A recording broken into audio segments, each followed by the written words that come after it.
আপনাদের চাকরি না দিলে আমাদেরকে মেরে ফেলা হোক, এরকম লজ্জাজনক এরকম হীনতার জীবন আমরা চাই না। আমরা হলো কাফনের কাপড়টা প্রতীকী কাফন হিসেবে ব্যবহার করেছি এবং আজকে বাংলাদেশের শিক্ষিত প্রতিবন্ধী গ্রাজুয়েট সমাজ তারা যে কোনো মুহূর্তে আমরণ অনশন কর্মসূচি দিতে বাধ্য হবে যদি রাষ্ট্র তাদের প্রতি সংহতি প্রকাশ না করে। আমরা অলরেডি মৃত, আমরা ক্ষুধার্ত, তৃষ্ণার্ত, আমাদের যে মৌলিক চাহিদাগুলো সেগুলো ফুলফিল হচ্ছে না। তো সরকার আমাদেরকে তিলে তিলে না মেরে একবারে মেরে ফেলুক। সরকারের কাপড়ও কিনা দরকার নেই, সেগুলো আমরা সাথে করে নিয়ে আসছি। আমরা সরকারকে এই মেসেজ দিতে চাই, হয় আমাদের বেসিক নিডগুলো তারা ফুলফিল করুক, আমাদের কর্মসংস্থানের ব্যবস্থা করুক, না হয় আমাদেরকে মেরে ফেলুক। আমাদেরকে মেরে ফেলে এই দেশকে প্রতিবন্ধী শূন্য করুক। আমাদেরকে একই মানদণ্ডে, একই প্রশ্নমালায় এবং একই ক্রাইটেরিয়ায় পরীক্ষা দিতে হয়। তার মানে আমাকে একটা অসম প্রতিযোগিতায় নামিয়ে দেওয়া হয়েছে। সবার কাটমার্ক যা, আমার কাটমার্কও তা। সবার প্রশ্ন প্যাটার্ন যা, আমার প্রশ্ন প্যাটার্নও তা। অর্থাৎ আমাকে আমার যে ল্যাকিংস, প্রকৃতি প্রদত্ত সৃষ্টিকর্তার মারফত যে ট্র্যাকিংগুলো নিয়ে আমরা বড় হয়েছি সেগুলোকে কনসিডার করে সরকার কোনো ব্যবস্থাই নেয়নি।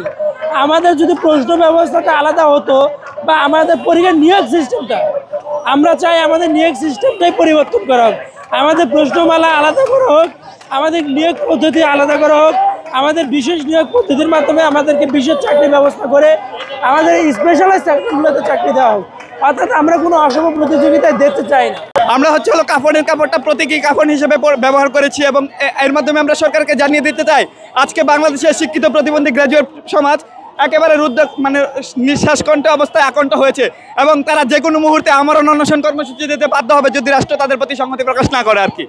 এবং সেই কাফনের কাপড় আমাদের হলো শেষ দিনের প্রতীক হিসেবে ব্যবহার করা হয়েছে। যতদিন আমাদের দাবি মেনে না হবে ততদিন আমরা রাজপথ ছাড়ছি না ইনশাল্লাহ।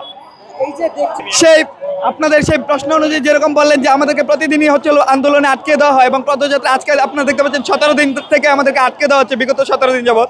আমরা এটাকে অন্তত ঘৃণার সাথে দেখতেছি এবং আমরা চাই যে রাষ্ট্র আমাদের প্রতি সংহতিপূর্ণ আচরণ করে এবং আইনি নির্দেশনার মাধ্যমে অবৈধ ব্যারিকেড অতি দ্রুত তুলে নিয়ে আমাদের যমুনা অভিমুখে যেতে দেখি আর কি। আমরা জানতে চাচ্ছি যে আমাদের চাকরি না দিলে আমাদেরকে মেরে ফেলা হোক। আমার মানে এরকম লজ্জাজনক এরকম হীনতার জীবন আমরা চাই না।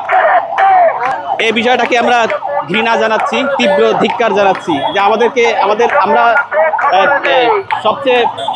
সবচেয়ে অনগ্রসর শ্রেণী, আমাদেরকে এভাবে পিছিয়ে রাখা একটা দেশের জন্য খুবই বড় লজ্জার। এই পুলিশ বাহিনী পুলিশ দিয়ে আমাদেরকে এভাবে বাধা দেওয়া হচ্ছে, এটাকে তীব্র ধিক্কার জানাই।